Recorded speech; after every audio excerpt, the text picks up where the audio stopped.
Post 5 na Oo, edit. 5 na edits.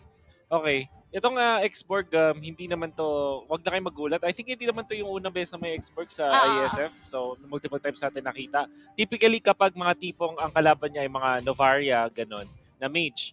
Valentina, medyo okay pa. Pero yung mga Eve and Farsa, those two heroes are heroes talaga na pag napik na kalaban mo, hindi ka na masyadong, hindi na gana mag-export kasi parang matutunan agad yung Firaga mo. So parang medyo partial ako sa naging partial ako sa naging decision ng Team Philippines na nag-export sila kasi pwedeng kopyahin ni Valentina si Farsa at Feathered Airstrike ng Valentina ay deadly. Parang mawawala agad yung Firaga armor mo. Pero siguro ang argument dito ni Mr. Flaptizi, hindi na lang ako magpapataba, 'di ba? Ganun lang. Oo, Simple. dadaanan niya lahat. Gadaanan lang 'yan. Oh, sa bagay, isa naman siyang transformer. Transformer. Kaya Tama. wala pang movie ng Transformer na natalo sila. Tama. Dahil Tama pa sila ang ba? bida, 'di ba? Siguro, di ko alam eh. Oo, Kung wala pa ano, guys. Kaya umabot tayo ng Transformer 1, 2, 3, 4 dahil hindi sila natalo. Pag hindi oo na nga no. nagkaroon ng panibago, ibig sabihin, Natalo natalo na na po sila. sila. Pero nagiging ano sila ngayon lately, Beast Wars ba 'yon? Parang Oo. naging ano sila hayop na ngayon. So, Hindi ko eto, alam. ayun. Ayun, ang ganda ng mga Ganda crab. ng crab. Ganda ng crab. Silip lang. Dilim na. Baka merong bagong rotation eh. Alam niyo naman na Alam ang niyo. daming Oo nga. nagbabago dito Rotation lately. is life sa mga tropa natin ngayon eh. Uy, in fairness, ang dito, yung rotation ng dalawang teams, makikita mo na restricted yung movement nila. So, mataas yung respect sa possible na pwedeng puntahan natin mga players para sa top lane para delikado. Yup. Parang, buti na lang hinarangan ni Franco, pero siya na lang yata tatangkin ng gap. At mukhang siya yung mapapatumong, hindi makapag-flicker Oo, pa mo daw. makakapag-flicker, buhay pa rin si Kuya Onigo. So, medyo ano pa lang to, kung kumbaga sa training, stretching. Stretching. Wow, iba ka talaga, no? Nagtitraining ka na kasi ngayon eh. Gym first Gymmers. one. Gymmers. Saka ng Gymmers. Idol ko si Jimmy Santos eh. Ay. Achiche. Ay, tama na guys. Tama na yung mga ganito. Tigilan mo na ang mga intrusive thoughts mo. Parang hindi na rin ako natutuwa minsan sa sarili ko, pero lumalabas na lang bigla. So, ngayon, Guys, ikalabaw. Yan! hindi ko kasi naitatanong guys, voice activated. Voice activated. Yung natin, Observer, please move. Please move. Okay, turtle Grabe, spawn. ayaw talaga niya. Ano siya dito?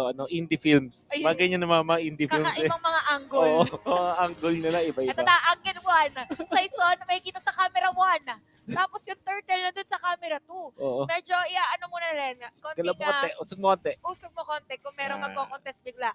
Ang mga natin dito is kung iikot ba with the last insanity, si Ganon, pero parang ibibigay na lang ng Philippines dahil malayo nga din naman si Saison. Pang indie films talaga yung galaw ng cameraman natin. So wala tayong, actually hindi natin masyado nakita kung nasaan at anong ginagawa ng mga ibang members ng Team Philippines, pero ang alam natin is nag-decide sila na mag-farm na lang din muna, which is interesting kasi naka-Fred rin naman sila. At meron naman din silang export na alam ko personally ay malakas din naman mag-turtle. So, a very curious decision mula dun sa Team Philippines. Oo. Penalty zone. Ako sakto dito kaya Kano may pilit na mag-flicker at hindi sakto yung damage doon ng passive ng skill ng Teresla. So, still alive guys and the lead is on the side of Saudi Arabia. Mapapansin natin na parang nagiging aggressive ngayon is Saudi, no? Mm-hmm. Pwedeng galawan dito si Canon maya-maya. Di siya nag-DP out. Siya nag-recall, so sobrang low na niya. Pwede pa siyang i-cancel ng dire-diretso. Ganun na nga nangyayari. Ako, papuntahan pa yata ni Sanji. Pero huwag mo nang pauwiin, Sanji. Ganun na yan.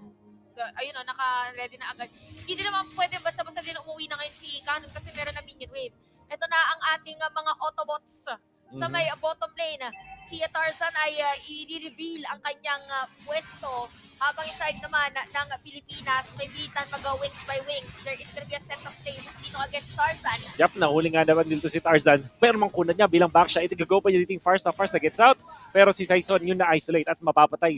Eventually, napatay pa rin nila dito si Saison. Grabe, taas ng damage dito ng Team KSA. Kaso yung nga lang si Tarzan. What a hook! Meron bang punish? At yun, naka-double kill pa yung gold laner. Yun ang kinagandahan para sa Philippines guys. Naka-double kill nga si Ricciano. Pero ang bawi naman ng Saudi Arabia, makakasira ng Torres Ilard sa may middle lane. So, medyo taliwas yung nagiging direksyon ng dalawa, pero for Saudi Arabia, mas maganda yung team Yeah. power nila against Philippines. Mas maganda syempre yung nakuha dito ng team KSA. Kaso nga lang yan, namatay eventually si Tarzan, which is yung kanilang jungler. At nakapag-push sila dun sa may mid lane. Yun nga lang, pwedeng for my V5 dito, Team Philippines. Okay. Speaking of 5v5, talagang ipa 5v5 na nila. Same goes to the Oh, side huli. of Saudi Arabia. Merong huli doon against Troll. Pero si Coffee ginamit na yung last insaning na sinasabi natin. Rekit ito na naman yung mga retribution na hindi sa retri holder na pupunta. Pero Kano with a kill at sumama pa na isa. Killing spree rito para kay Rekitiano. Easy, 3 kills para dun sa Team Philippines dahil dun sa pagkakahatak dun sa Edith. At pag walang Edith, walang stunner yung side ng KSA. Nakita nyo naman na scatter talaga yung mga nangyaring team fights na yun. At nangyari nga ulit yung sinasabi ni Chantel na for some reason, yung mga jungler hindi nakakuha ng turtle sa gold lane or sa roam na pupunta. Kahit kagabi, actually, kung Oo. babalikan nyo ang replay ng Philippines versus Indo, ganun din ang nangyayari sa game nila. So 5-3 ang ating score at umiinit na ang mga players from Philippines but definitely for Saudi Arabia, still sila yung mas may chance na mag-set up ng play dahil mabilis din yung jungler nila which is si Tarzan. Mala indie films talaga ang galawan ng natin dito. Tropa, ako na-cancel agad dito. Mahuli meron ba sila damage? They do have the Farsa pero mukhang yatap si Unigo ang kapalit. Roam for roam. Oo, and ito na, gumagawa na rin ng sariling play, hindi nagpapadikta ang mga players from Seaball habang si Kano naman sa may top lane ay makakapag-clear ng minion wave. Yung tatlong players ng Saudi Arabia, kukuha ng jungle. Nagtulong-tulong na. Nagtulong. Nagtulong-tulong na ang mga tropa natin. Kailangan mag-ingat dito ni Sanji. Pwede silang i-go dito. Farsa bro dito. Masakit yung damage. Kaya yata siya. Oh! Walang ulti si Arcangel. Oo, kinulang sa damage, pero at least mapapauwi nila. So pwede sila makasira ng torre. Mhm. Doon sa may bottom lane dahil walang taga-depensa. And for Saudi Arabia, medyo nasisira na ang kanilang pattern for this game.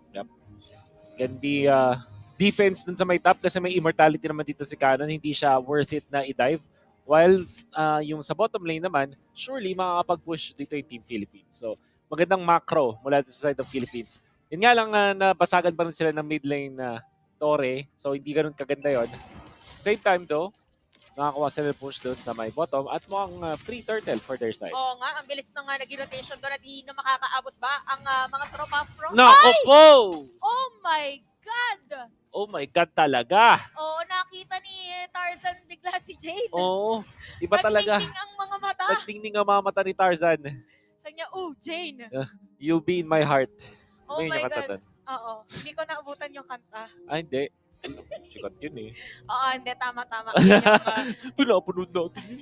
nung kapanahonan namin. Pero Nung season 7, di ba nanon? Ay, season 7. Ay, season 8 ako nakabalik, sorry boss. P. Sorry P. Okay lang, Sorry P. P. Pero Sorry P. mamaya, congrats, P. Congrats, P. Congrats P. Sa mga bago nating guys, best of 3 ang ating laban. So may kita natin na si Tarzan ay gumugulong-gulong lang muna. Pero parang delikado yata ang paggulong niya na yun dahil mapapalalim siya sa pwesto ng side ng Philippines. Ginamit ang penalty airstrike kung sumama pa ng penalty zone Uy. para side ng Saudi Arabia. Uy, may counter dito na stolen last insanity. Walang nagkapatan kahit nagaganda ng mga connection nila but the torn apart memory. Finish off yung Edith. Maghabal pa ba si Unigo? Meron pa rin siyang flicker. Pero wala siyang kagat. Okay, perfect execution para sa side ng Philippines dahil walang nabawian sa kanila. Kung matamaan ng flamethrower si Oo. Robin, Pag ikaw hindi siya talaga. makaka-TP. Pag ikaw talaga. Ngayon, ang ganda nung nakita natin from KSA. Pero syempre, eventually ang nanalo doon ay Team Philippines. Last Insanity agad. Pang intro. Tatamaan. Of course, the Farsa ultimate na doon sa may likod. Sanji low. Sanji makakatakas pa. Hindi. The damage coming out from Rekitiano is enough. Walang pahinga. Sabi na ng Philippines, akala natin kukuha na lang sila ng objective. Pero dahil meron conceal dito si Unigo, gumawa pa rin sila ng play. So 8-4 ang ating score guys at medyo bumabagal ngayon ang pacing ng laro ng Saudi Arabia. At mas magiging mahirap pa dahil ito na yung Saison timers. Saison timers. Pagka na timingan niya na kasi, kaya nga timers eh. Tama. Saison's clock Oo. of destiny. Saison's clock. Saison's clock lang. Okay, so 8-4, 9 minutes sa laro natin at meron ng Lord na pwedeng kuhanin ang Philippines. Nakapwesto dito, 2 players from Saudi Arabia. Medyo malayo nga lang si Canon for added sustain ng Pilipinas, pero parang alam din na Saison na merong nakatago doon sa may bandang itaas na bush. Mhm. Ang magiging crucial dito is ano yung kokopyahin nitong si Coffin. Apparently, yung Last Insanity yung gusto niyang kunin. Masakit naman din talaga kasi may magic damage ka naman may magic power ka na. So, pwedeng yun yung maging choice. Pero ibig sabihin, makakapag-ulti din si Saison nonetheless. Para nga pangbuwag nila, no? Oo. Pangbuwag yung nagiging Last Insanity dito nung ni Coffin. So, again, ang taas ng disiplina ng dalawang teams natin dahil hindi din talaga sila basta-basta pumapasok, pero nandito na, gumulong na si Tarzan. Sinong una nilang pupuntahan? Merong conceal para kay Troll doon sa may bandang Gedli. Arcangel yata ang una masispatan, pero pumasok na rin sila. Lord kayo pupunta, pero zone para dito sa side ng Pilipinas. Saison with a retribution. Sama mo pa na isa. Tarzan din ang makapatay doon, pero Onyigis down. Tapos umiikot, nasasakyan, may kita natin kay Canon. Yep, hindi siya gumamit ng flicker kahit meron siya nung time na yun. But they wanna go for Lark. Uy, grabe yung burst. Kami na for Brigitiano. At nag-commit din siya ng flicker. Siya yung nag-commit ng flicker at nakonekta niya yung kanyang second skill tsaka yung kanyang normal attack. Kaya naman nakita natin na tunaw bigla. We can see through the replay what happened. Yung penalty zone, napilitan na dito si Sanji. Ginamit lang niya kay Saison. Afterwards, yun na, rock and roll na para sa Team Philippines. Maganda nga lang yung pinakita ng Edith, kaso wala pa siyang follow-up afterwards. Hindi rin maka-free it itong si Lark kasi takot pa nga siya dito dun sa Last Insanity. And you can see na maganda yung movements doon mula kay Riquetiano. And they confirmed the Lord at nakuha pa nila yung 3 kills. Nako po, napakaganda doon para sa Pilipinas. Tsaka nung moment pala na yon, hindi nagamit ni Coffin yung ano niya, yung IMU. Oo. Na kasi kinailangan niya na tumakbo. Yun yung mahirap minsan pag sa Farsa. Pero ito ng Lord, pabutin true, kasi anong bang uunahin ko? Pupwestor, magbigay na Speaking of magbigay ng damage, sabi ni Arcangel, kailangan mauna ka talaga magbigay ng damage. At Tarzan, magpapapa kanyang immortality at sira ng Torres sa may bottom lane. Mukhang ito na yata ang inatay ng Pilipinas sa Stroll. Unti nang mamamatay. Double kill para kay Riquetiano. Yup, ganda ng decision ng Team Philippines. Pero syempre, kakaibang hook mula doon kay Onigo. Well done. Nakakuha siya ng importante pang hero which is si Tarzan. At nung ginugo ng ibang mga members ng Team Philippines si Tarzan, may mga nagpasag ng tore. Kaya naman, hindi na siya technically dive afterwards. Ooh, dive after that kill para sa Pilipinas. 3 seconds bago mabuhay si Tarzan dito at merong minion wave na malaki ang Pilipinas. Mukhang hindi na yata madedepensan pa dahil game number 1 ay game number 2. Is this a series win para sa Philippines? Another win ng wala pang 12 minutes para sa Pilipinas. Isang mabilis na naman mula sa Team Sibol at hindi na kinaya ng Indie Films. At hindi na rin kinaya ni Madam. Akala niya kasi game 1 pa rin kasi parehas ng resulta. Oo. Nagulat ako na tapos na yung laro. Ganon kabilis ang mga pangyayari para dito. And for Team Sibol, again, it's all about discipline for them. Execution na really on point. Draft at even si Canon, ang ganda nung performance niya dun sa XB. Sa XB. And of course, Onigo finding the right hooks in the right moments. KSA dito sa game number 2, masasabi naman natin mas maganda yung performance sila. Kinapos lang din talaga. And hindi nila nagamit yung kanilang composition to its full effect. Nanalify yung Valentina, parang na-pressure masyado na kopyahin yung Farsa. Ang nangyari, biglang masyado ng late bago niya nagamit yung kanyang ultimate. Oo. At naging useless lang din in the end. Parang nga naghahabol lagi. Supposedly, yun muna yung una, ayun supposedly yun sana yung muna yung kukuhanan nila ng damage. Ayun na si Boss, tamang placement. Tamang ano lang Tamang placement si Tamang Idol placement dyan. na si Idol Pero may ano no? Ang malapit dyan kay Idol. May placement. May placement, pero may kalaban. May kalaban. Ayan yung mga mga tropa natin na nakasuporta sa Team Sibol. Apart from Team Sibol, yung lahat ng mga events for Philippines ay sinusuportahan nila. Si Bossing Vic, binabati Bossing natin. Vic, Bossing ayan. Vic yan. At syempre, si Mr. Hope mula sa Best Media. At binabati natin si Francis at